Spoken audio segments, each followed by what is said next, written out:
we saw people just being way wilder and much more free than they might have been without that. And so that was really special.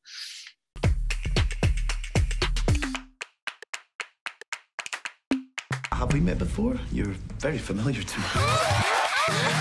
Yeah, I get that a lot. So Adult Material is a drama about a woman called Jolene Dollar who's been working in the adult film industry since she was a teenager.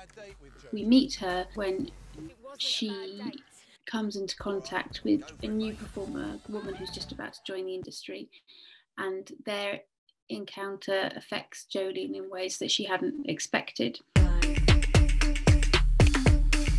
The more memorable ones I miss, such as I really wish I'd been there at the pool party, which is in episode 1. But I think there was a lot of fun had there that I missed out on. She's shooting with Tom tomorrow. It's her first day, mate.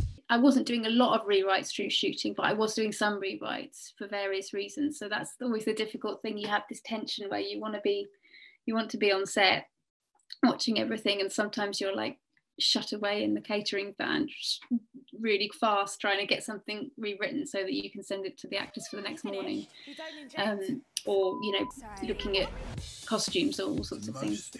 Yeah, some of the more memorable ones I sadly missed. A particular scene in episode 3, a sort of reverie, a fantasy of Jolene's when she's sitting in the dock of the courtroom, which was the whole courtroom masturbating, which was a really a particularly fun day on set.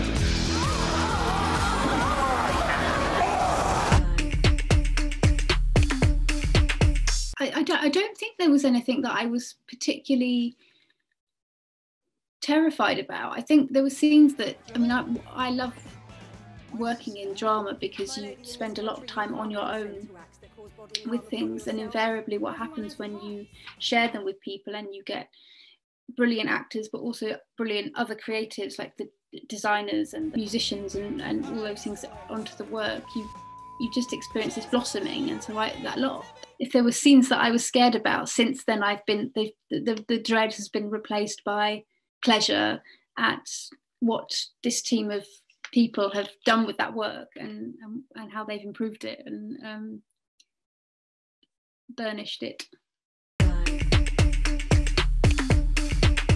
So we had a brilliant intimacy coordinator called Yarrick Dorr, and her job was to be in rehearsal and on set for any scenes which required any kind of physical, sexual component. We got the planning permission, but because work's taken so long, we had to take the old Velux out and move it again. Did you? Yeah, it was a nightmare. All right, go for it, mate. She's sort of like a director herself, so she's communicating with the cast, with the crew, talking about how this is going to work, which means that there's not like a grey area in the middle of a scene that's being shot, which is like, oh, just go for it and see what you feel like doing.